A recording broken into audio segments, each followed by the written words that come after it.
Hello बच्चों।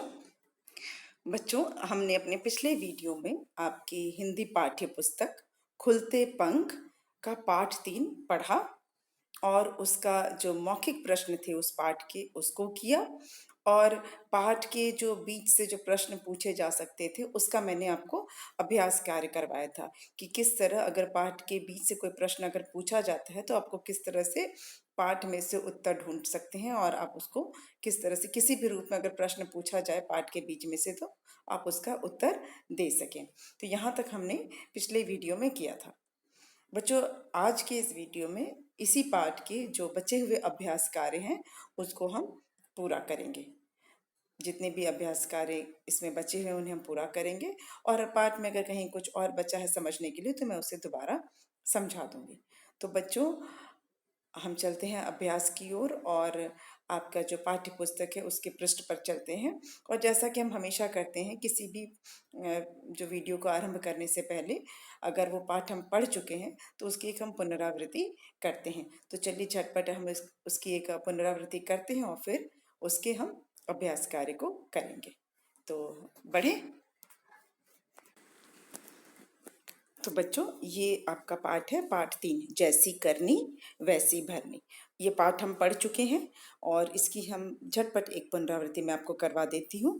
बच्चों, इस पाठ में हमने पढ़ा था कि जंगल में हलचल चहल पहल शुरू हो गई थी क्योंकि बारिश का मौसम आने वाला था और जंगल के सभी जानवर जो थे वो अपने बरसात की तैयारी करने लगे थे, खाने पीने का सामान जुटाने लगे थे। जिसको अपना घोंसला ठीक करना था, जिन पक्षियों को वो अपना घोंसला ठीक कर रहे थे या बना रहे थे, जिन्हें अपना घर ठीक करना था वो ठीक कर रहे थे।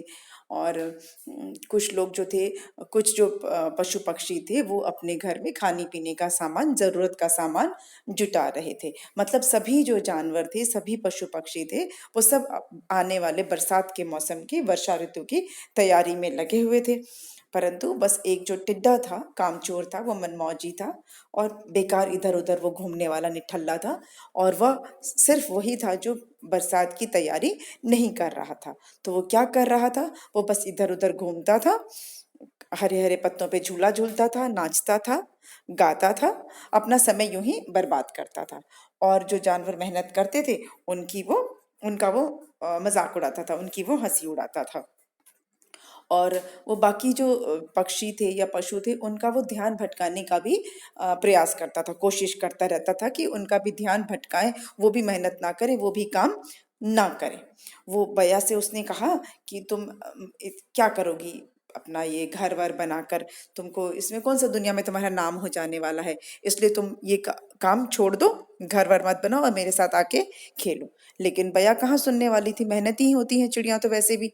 उन्होंने उसकी तरफ ध्यान नहीं दिया और ये टेड्डा फिर गया चींटियों के पास जो सबसे मेहनती होती हैं, और उनके पास भी जाकर उसने इसी तरह से बोलना शुरू किया कि तुम लोग इतना भारी बोझा क्यों उठा रही हो, क्या ज़रूरत है खाना जमा करने की, मत करो, आओ मेरे साथ नाचो गाओ। इस तरह उसने चींटियों को भी भटकाने की कोशिश की, लेकिन चींटियों ने उसकी बात पे ध्यान नहीं दिया, वे अपने काम में लगी रहीं।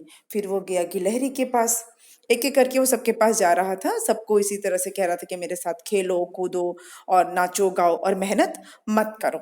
तो उसने गिलहरी से भी यही कहा कि दोपहर हो गई काम करते करते, अब तुम छोड़ो काम करना और मेरे साथ आके वही गाओ नाचो ये सब करो। तो गिलहरी ने भी कोई ध्यान नहीं दिया, वो अपना कुट कुट करके वहां से निकल ली।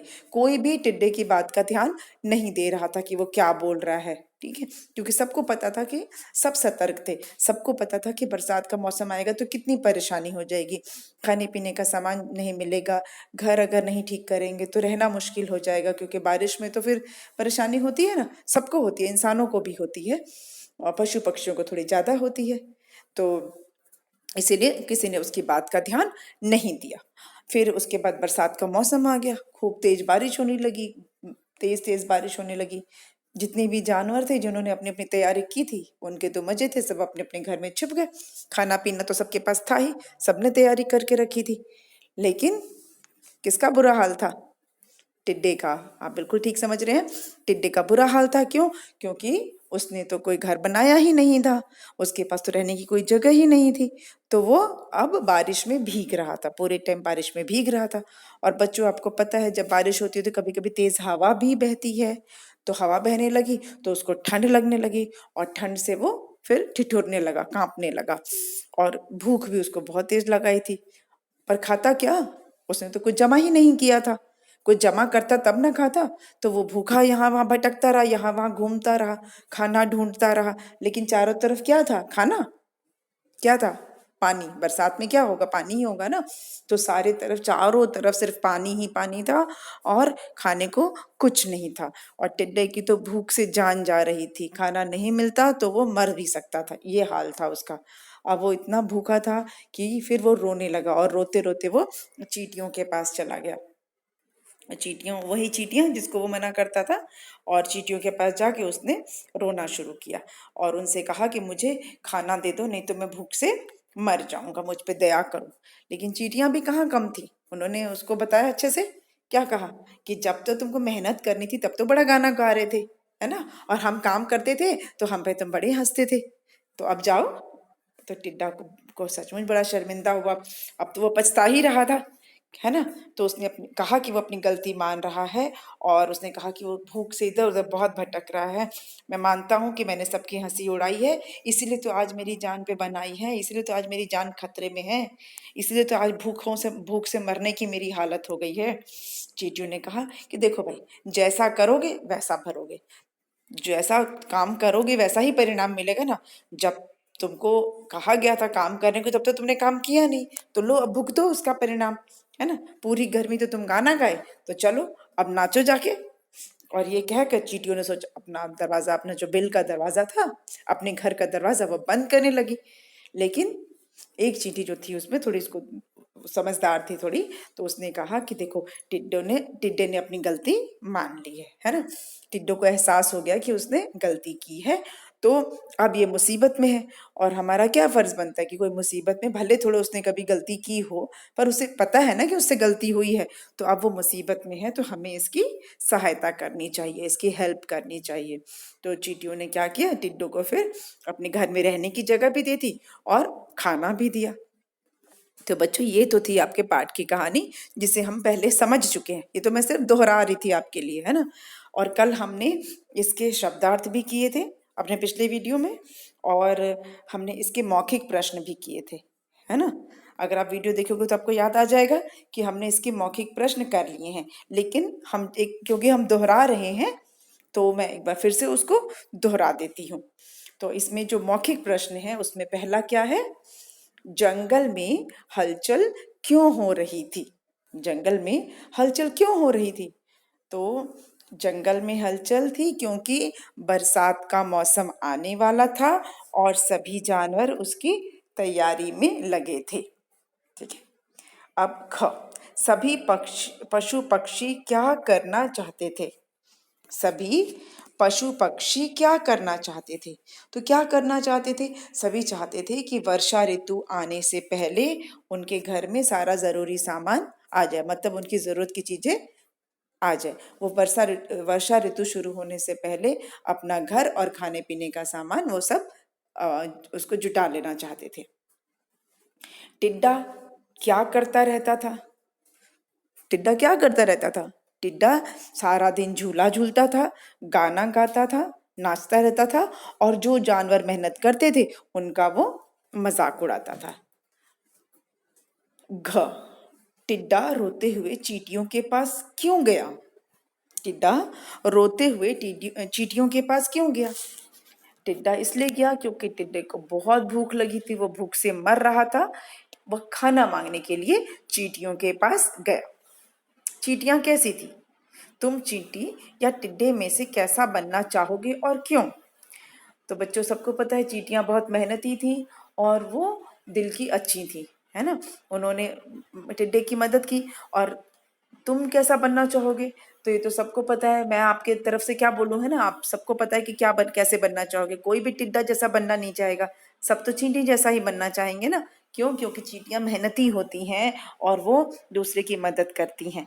तो हमें भी मेहनती बनना है, आलस नहीं करना है, और अगर कोई परेशानी में हो, मुसीबत में हो, तो उसकी मदद करनी है। ठीक है। तो ये हमारा मौखिक प्रश्न था। तो अब हम बढ़ते हैं अगले अभ्यास की ओर।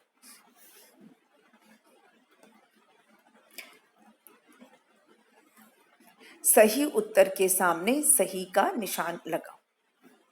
सही उत्तर के सामने सही का निशान लगाओ। अब यहाँ पर क्या है, एक प्रश्न दिया है और उसके साथ 3 विकल्प दिए गए हैं। एक प्रश्न और 3 विकल्प। आपको सही विकल्प पर निशान लगाना है। जो सही उत्तर होगा उस पे आपको सही का निशान लगाना है। तो हम पहला देखते हैं, कौन सा मौसम आने वाला था? कौन सा मौसम आने वाला था? ये लिखा है ना, कौन सा मौसम आने वाला था। तो बच्चों हमारे पास कौन से ऑप्शंस क्या है हमारे पास? गर्मी, वर्षा या सर्दी। कौन सा मौसम आने, पाठ में कौन सा मौसम आने वाला था? तो वर्षा। वर्षा मतलब बारिश। मैंने आपको समझाया था ना, वर्षा का मतलब होता है बारिश। तो कौन सा मौसम आने वाला था? बारिश का मौसम आने वाला था। अब है, इसको थोड़ा छोटा कर लेते हैं। हाँ, कतार बनाकर कौन घूमता था? कतार बनाकर कौन घूमता था? बच्चों कौन घूमता था कतार बनाकर? कतार मतलब बताया था मैंने, पंक्ति। कतार बना के कौन घूमता था? कतार बनाकर चींटियां। हमारे पास वैसे विकल्प क्या है? चींटियां, गिलहरी और खरगोश। तो हमें पता है कि पंक्ति में कौन घूमता लाइन बनाकर? चींटियां। तो कतार बनाकर चींटियां घूम रही थी। ठीक है, अब हम चलते हैं ग की ओर। ठीक है, इस पे हम चलते हैं ग की ओर। ग, टिड्डा कैसा था? टिड्डा कैसा था? हमारे पास क्या विकल्प हैं? टिड्डा कैसा था? टिड्डा कामचोर, मेहनती या दयालु। कैसा था टिड्डा? तो सबको पता है टिड्डा कैसा था। टिड्डा तो कामचोर था। ये यहाँ पे चींटियां थी, यहाँ पे वर्षा था। अब घ, खाना मांगने टिड्डा किसके पास गया? खाना मांगने टिड्डा किसके पास गया? किसके पास गया? खाना मांगने के लिए टिड्डा किसके पास गया था? हमारे पास क्या ऑप्शन है? बया, गौरैया, चींटियां। किसके पास गया था? तो हमें पता ही है उत्तर कि वो गया था चींटियों के पास। तो खाना मांगने टिड्डा किसके पास गया था? चींटियां। तो हमारा ये हुआ, ये वाला अभ्यास। एक बार इसको दोहरा देते हैं। कौन सा मौसम आने वाला था? वर्षा। कतार बनाकर कौन घूम रहा था? चींटियां। टिड्डा कैसा था? कामचोर। खाना मांगने टिड्डा किसके पास गया? चींटियां। हो गया। अब हम चलते हैं अगले अभ्यास की ओर। वाक्य बनाकर लिखो। अब इसमें क्या करना है आपको? देखिए 3 आपको कॉलम्स दिए हैं, दिख रहा है ना 3? ये देखिए ऐसे ऐसे है ना। अब आपको तीनों कॉलम को, तीनों जो ऐसे हैं, इसमें से आपको शब्दों को जोड़कर आपको वाक्य बनाना है। मैं सोच रही थी कॉलम को हिंदी में क्या कहते हैं। कॉलम, अभी मैं कॉलम बोल रही हूँ क्योंकि मुझे याद नहीं आ रहा है। ऐसे बना हुआ है ना, तो इसमें आपको तीनों भाग में से आपको क्या करना है? एक शब्द को जोड़कर एक वाक्य बनाना है। ठीक है, तो देखते हैं हम कितने वाक्य बना पाते हैं। पहला क्या है? थोड़े दिनों में। थोड़े दिनों में क्या हुआ था? थोड़े दिनों में बारिश शुरू हो गई। थोड़े दिनों में बारिश शुरू हो गई। एक वाक्य हमने बना लिया। थोड़े दिनों में, थोड़े दिनों में बारिश शुरू हो गई। ये हमारा एक वाक्य है। ठीक है, थोड़े दिनों में बारिश शुरू हो गई। अब दूसरा, टिड्डे को। टिड्डे को क्या था? वर्षा की जरा भी चिंता न थी। टिड्डे को वर्षा की जरा भी चिंता न थी। जरा बोलेंगे इसको, जरा भी चिंता न थी। ये हमारा दूसरा वाक्य हो गया। अब एक और बनाते हैं। बरसात का मौसम आने वाला था। तीसरा वाक्य हो गया, बरसात का मौसम आने वाला था। ये 3 वाक्य हो गए। अब और देखते हैं क्या बन सकता है। टिड्डे ने अपनी गलती मान ली। टिड्डे ने अपनी गलती मान ली। ठीक है, टिड्डे ने अपनी गलती मान ली। अब अगला देखते हैं। टिड्डे और कोई बन सकता है?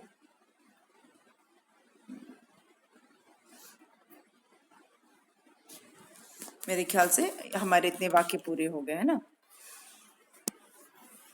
तो हमने 4-5 वाक्य बना लिए। थोड़े दिनों में बारिश शुरू हो गई। टिड्डे ने अपनी गलती मान ली। टिड्डे को वर्षा की जरा भी चिंता न थी। बरसात का मौसम आने वाला था। हो गया, हमारे सारे वाक्य हमने बना लिए। अब हम चलते हैं अपने अगले अभ्यास की ओर। वो है भाषा से। क्या है ये? भाषा से। इसमें क्या करना है, देखो इसको थोड़ा ध्यान से आप देखना। ये देखिए, आधा ड और पूरा ड। देखिए बच्चों, स्वर और व्यंजन होते हैं हिंदी में, है ना। अ आ ई ई ये क्या है? स्वर है। अ से अह तक स्वर है और क से ग तक व्यंजन है। तो क्या होता है कि कभी कभी के कुछ ऐसे शब्द होते हैं जिनमें एक व्यंजन आधा होता है और दूसरा व्यंजन पूरा होता है। मतलब एक अक्षर आधा होगा और दूसरा पूरा होगा। ऐसे कई शब्द होते हैं। अब यहाँ पे देखिए, आधा ड है और पूरा ड है। एक आधा ड है, एक पूरा ड है, जिसको हम ऐसे भी लिख सकते हैं। ठीक है, ये आधा ड और ये पूरा ड। इसको हम कैसे लिख सकते हैं? इसको हम ऐसे भी लिख सकते हैं, ड के नीचे ड। ये देखिए, इसमें ये पूरा ड, उसके नीचे ये आधा ड। ठीक है, आधा ड पूरा ड। तो इससे जैसे शब्द क्या बना? टिड्डा। क्या है ये? टिड्डा। देखिए, टी आधा ड डा, टिड्डा। गुड्डा, लड्डू। ठीक है, टिड्डा, गुड्डा, लड्डू। आधा ड पूरा द, डड्ड। इसका आवाज कैसा आता है? डड्ड। टिड्डा, गुड्डा, लड्डू। आप मेरे पीछे बोल के देखो, टिड्डा, गुड्डा, लड्डू। है ना, आधा ड और पूरा ड। ऐसे ही अगला शब्द देखिए। इसमें क्या है? आधा न और ह है। न आधा है और ह पूरा है। न, हल्का सा न का ध्वनि आएगा, आवाज आएगा, और ह आएगा। न का आवाज बिल्कुल थोड़ा सा आएगा। नन्ही, नन्ही, नन्ही। है ना, नन्ही।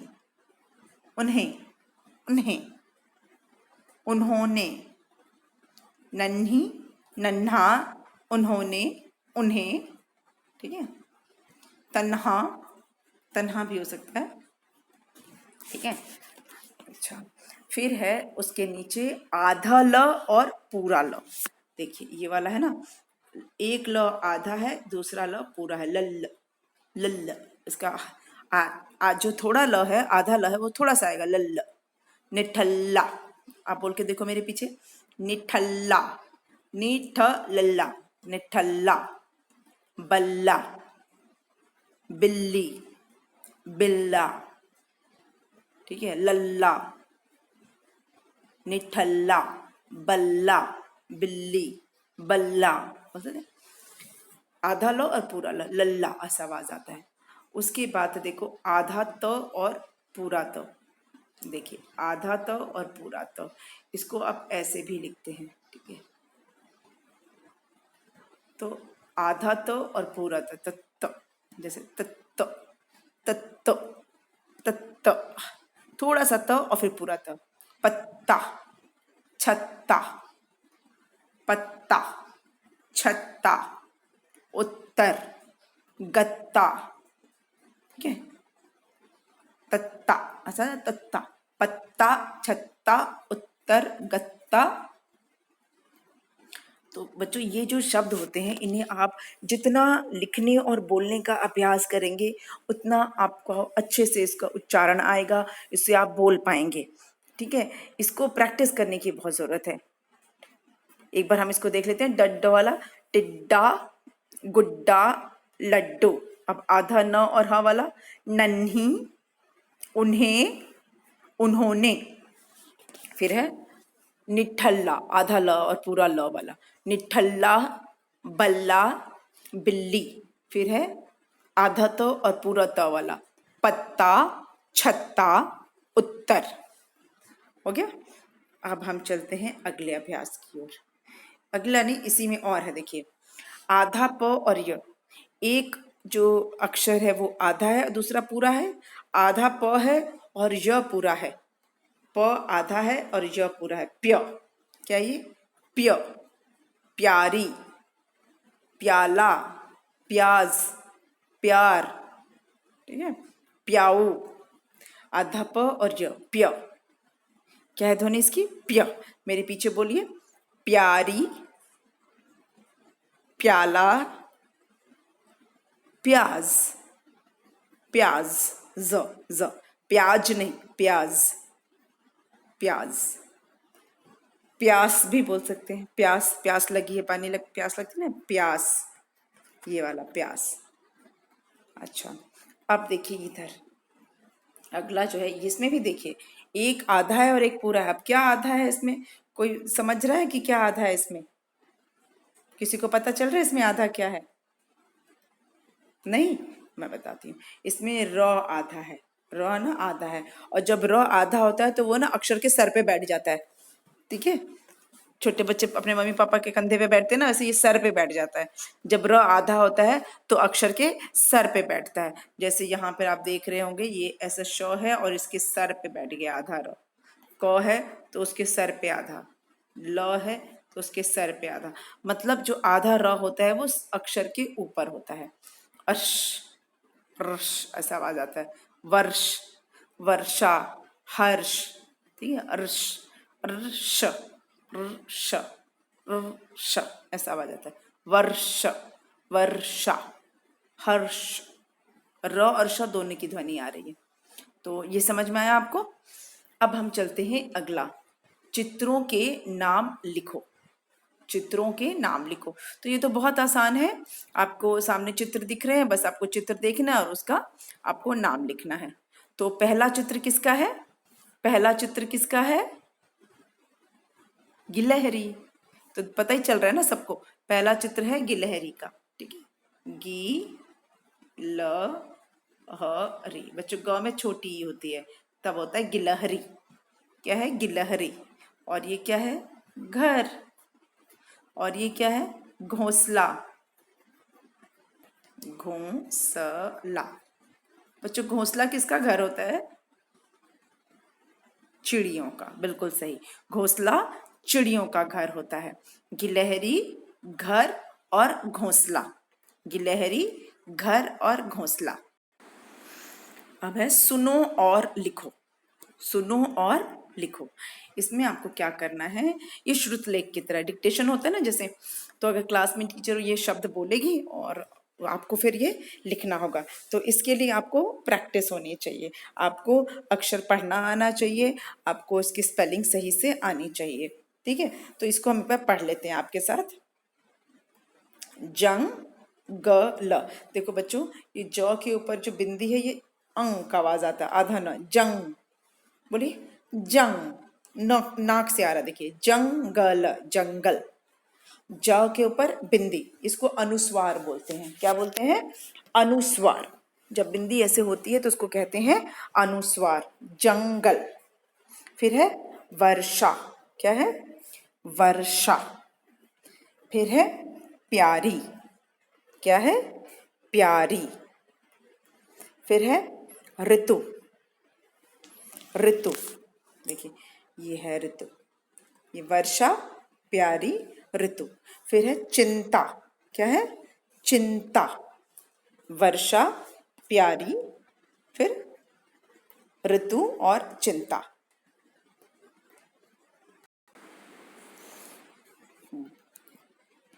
फिर है निठल्ला। ये क्या है? निठल्ला। गिलहरी, चींटियां। चींटियां, देखिए चंद्र बिंदु है। चींटियां, चींटियां। मनमौजी, मनमौजी। फिर है तैयारी। तैयारी। क्या है? तैयारी। तैयारी। तैयारी। एक बार इसको हम बोल दें पूरा। जंगल,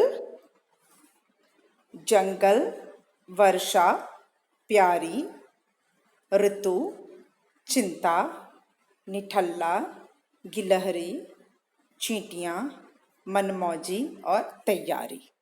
ठीक है बच्चों, ये सभी जो हैं शब्द जो अभी आपने पढ़े, ये सारी क्या है? संज्ञा है। संज्ञा मतलब नाम, किसी का भी नाम, उसे हम कहते हैं संज्ञा। किसी के भी नाम को हम कहते हैं संज्ञा। ठीक है, अब हम चलते हैं अगले अभ्यास की ओर।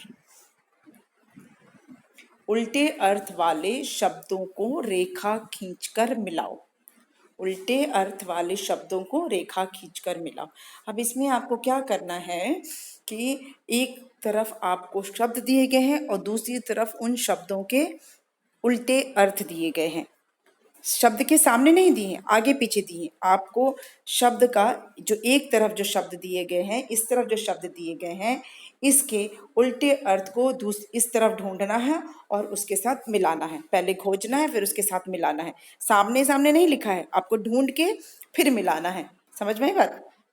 आपको उल्टे अर्थ को खोजना है और फिर उसको मिलाना है। तो पहला क्या है? पहला तो किया ही हुआ। आगे का विलोम क्या होता है? उल्टा क्या होता है? पीछे, आगे पीछे। फिर है भारी, तो भारी का क्या होगा? हल्का। कोई चीज भारी होती है, कोई चीज हल्का होता है। क्या भारी होता है? अच्छा, आपको क्या होता है भारी? क्या होता है? लोहे की कोई चीज भारी होती है ना, भारी सा पत्थर होता है। और हल्का क्या होता है? रुई, है ना। तो भारी का उल्टा हल्का। फिर है बड़ा, बड़ा, और बड़ा का उल्टा क्या होगा? छोटा। बड़ा छोटा, जैसे हाथी बड़ा होता है, गिलहरी छोटी होती है, तो बड़ा का छोटा। फिर है पास, पास का उल्टा दूर, पास दूर।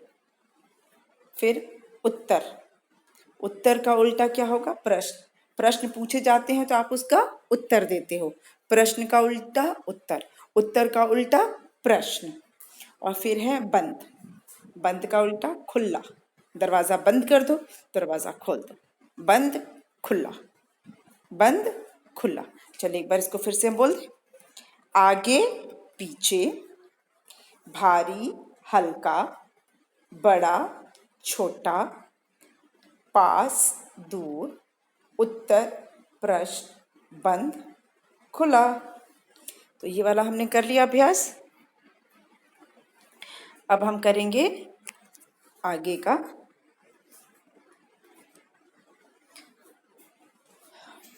पशु पक्षी, ये बातचीत करना है।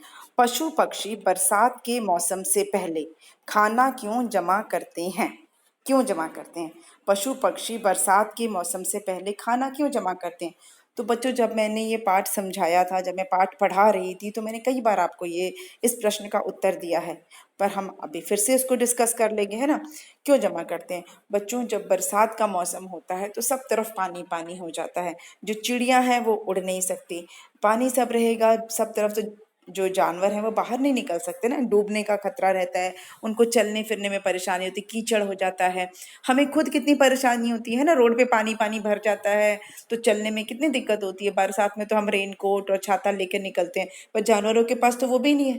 किसी जानवर को देखा है रेनकोट पहन के निकलते हुए या छाता हाथ में लेकर? नहीं ना, उन लोगों के पास तो नहीं होता है ना ये सब चीजें। अच्छा, तो पर भीगते तो वो भी है, वो भीग सकते हैं ना वो भी, तो वो भी घर से निकल नहीं पाते। अब जो जहाँ है वहीं दब जाता है, छुप जाता है, मतलब दुबक जाता है, तो उनको खाने की बहुत दिक्कत होने लगती है। तो वो जो है पहले से ही जमा करके रख लेते हैं बरसात का मौसम आने से पहले, ताकि बरसात के मौसम में उनको परेशानी ना हो।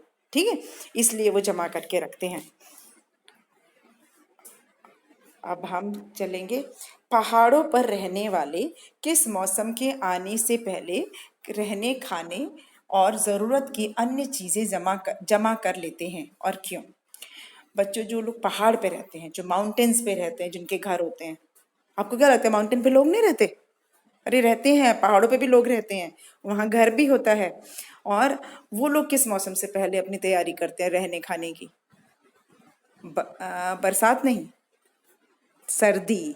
सर्दी का मौसम, पहाड़ों पर सर्दी जब आती है, सर्दी का मौसम आता है तो बहुत ज्यादा ठंड पड़ती है, एकदम कड़ाके की ठंड पड़ती है और बर्फ भी गिरती है। पर कौन सी बर्फ? आपके फ्रिज में जो बर्फ रखी है वो वाली बर्फ? वैसी नहीं। वो बर्फ कैसी होती है, उसको हम इंग्लिश में बोलते हैं स्नोफॉल। ऐसे जैसे लगता है ना कि कॉटन गिर रहा है आसमान से, ना रुई गिर रही है, ऐसा आपको फील होगा। जब आप देखोगे तो लगेगा ना कि आसमान से रुई गिर रही है, लेकिन वो क्या होता है, जमी हुए बारिश की बूंदें होती हैं, वो बर्फ होती है। हम हिंदी में तो सब बर्फ बर्फ ही होती है, चाहे वो फ्रिज में बर्फ है तो भी बर्फ है, आसमान से गिर रहा है तो भी बर्फ है। लेकिन इंग्लिश में अलग होता है। जो फ्रिज में होता है उसको हम बोलते हैं आइस, जो फ्रिज में बर्फ होती है उसको हम बोलते हैं आइस, लेकिन जो आसमान से गिरता है उसको हम बोलते हैं स्नो। ठीक है, स्नोफॉल। तो जो जहाँ पहाड़ वाली जो जगह होती है वहाँ सर्दियों में स्नोफॉल होता है, बर्फ गिरती है और बहुत ठंड पड़ती है। तो जमीन जो है, पूरी जो धरती है वो बर्फ से पूरी ढक जाती है, पूरा ढक जाता है। और वहां भी फिर खाने पीने का सामान नहीं मिलता है। क्यों? कोई लगाएगा कैसे? सब तरफ तो बर्फ ही बर्फ होगा ना, सारे तरफ तो बर्फ रहेगी, तो खाना कहाँ मिलेगा, कहाँ उगाएंगे? तो वहां पे सबसे बड़ी दिक्कत होती है पहाड़ों पर खाने पीने की, वहां भी दिक्कत हो जाती है। और ठंड में लोग घर से निकल नहीं पाते, कभी कभी इतनी ज्यादा ठंड पड़ती है कि बस घर में दुबकना पड़ता है बिल्कुल। तो इसलिए पहाड़ पे रहने वाले जो लोग हैं वो सर्दी के मौसम में आने से पहले अपने घर में जरूरत का सारा सामान रख लेते हैं, नहीं तो रास्ते बंद हो जाते हैं। कभी कभी तो इतना बर्फ गिरता है कि रास्ता ही बंद हो जाता है। ठीक है। अब कोई ऐसी घटना कक्षा में सुनाओ जब तुमने मुसीबत के समय किसी की मदद की हो। तो बच्चों ये प्रश्न तो आपको खुद ही करना होगा, क्योंकि मुझे तो पता नहीं कि आपने कब कैसे मदद की है। तो जब ये हमारे स्कूल खुलेंगे तब आप ये कक्षा में बताना। अच्छा, अब है अब करने की बारी। कक्षा में कहानी का अभिनय करो। तो ये भी जब कक्षा खोलेंगे तो हम करेंगे, कहानी को एनैक्ट करना, इसकी एक्टिंग करेंगे। कोई बया बन जाएगा, कोई चिड़िया बन जाएगा, कोई खरगोश बन जाएगा, कोई गिलहरी बनेगा, कोई टिड्डा बन जाएगा। कोई टिड्डा बनना चाहेगा? अरे नाटक में तो बन सकते हैं ना।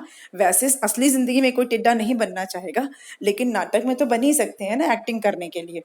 तो कोई एक टिड्डा भी बन जाएगा और फिर इसको हम एक्टिंग करके देखेंगे। ख क्या है? पशु पक्षियों के चित्र इकट्ठे करके एल्बम में लगाओ। तो ये भी आपको खुद करना होगा। आपको एक एल्बम बनानी है, उसमें पशु पक्षियों के चित्र आप इकट्ठा करिए, चाहे तो ड्रॉ भी कर सकते हैं, बना भी सकते हैं, और उसको फिर चिपकाना है। अब ये कहाँ रहते हैं, रेखा खींचकर बताओ। अब ये क्या करना है, देखिए ये जो दिख रहे हैं आपको, उनको इनके घर से मिलाना है, कौन कहाँ रहता है। ठीक है, तो अब हम देखते हैं कि कौन कहाँ रह रहा है। ये है हमारा, थोड़ा इसको हम नीचे कर दें ऐसे, हाँ। देखिए ये जो है सांप है, तो सांप कहाँ रहता है? बिल में। और ये मक्खी कहाँ रहती है?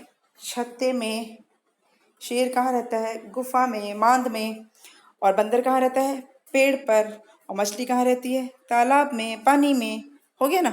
सांप बिल में, मधुमक्खी छत्ते में, बाघ गुफा में, या मांद बोल सकते हो, शेर की मांद होती है, बाघ गुफा में बोल सकते हैं। और बंदर पेड़ के ऊपर रहता है और मछली पानी में रहती है। ठीक है, तो ये हमने कर लिया। तो आज हमने इस पाठ का सारा अभ्यास कार्य पूरा कर लिया, और मुझे उम्मीद है कि आपको पाठ अब बहुत अच्छे से समझ में आ गया होगा। इसके सारे अभ्यास कार्य मैंने आपको समझा दिए हैं। तो फिर भी अगर कुछ ऐसा है जो आपको नहीं समझ में आएगा तो आप मेरे से पूछ लेना। ठीक है, तो आज का हमारा ये पाठ खत्म हुआ। धन्यवाद।